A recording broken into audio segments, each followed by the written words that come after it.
এখানে খাবারগুলা আসতে এত দেরি হওয়ার কারণটা কি?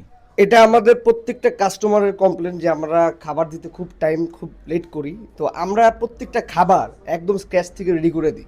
আমাদের অন্যান্য রেস্টুরেন্টের মতন খাবার রাইস আইটেম বানায় রাখি না, তারপরে ভেজিটেবল বানায় রাখি না। বানায় রাখলে আমরা অনেক তাড়াতাড়ি দিতে পারি। মানে আপনারা এটা ইনস্ট্যান্ট তৈরি করে দেন। রাইট। আমি অফেল স্টেশনের পাস্তাটা টেস্ট করব। বিসমিল্লাহ।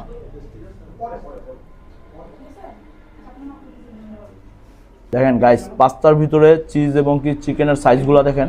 অফেল স্টেশনের যে পাস্তাটা অন্য সব জায়গা থেকে আলাদা, এটা ফ্লেভার একদম, এটা সত্যি। নারায়ণগঞ্জের ভিতরে অনেক রকমের অফেল দেখেছি, কিন্তু অফেল স্টেশনে আমার কাছে সবচেয়ে ভালো লাগছে যেটা হলো কিটক্যাট অফেল। বিসমিল্লাহ।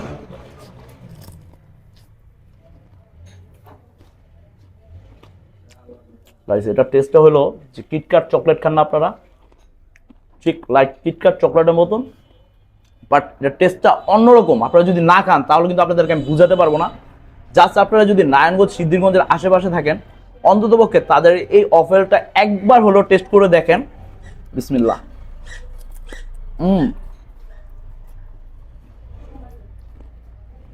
মানে তাদের যে চকলেটটা, আমি অনেক জায়গায় অফেল খাইছি, কিন্তু তাদের চকলেটটা আমার কাছে খুবই খুবই ভালো লাগছে।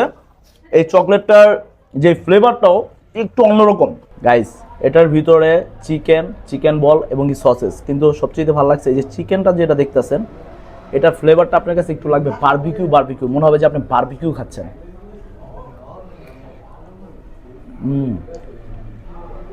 আসলে গাইস, অসাধারণ টেস্ট।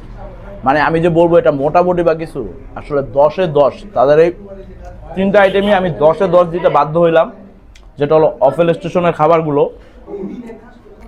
না খেয়ে কেউ কমেন্ট করবেন না।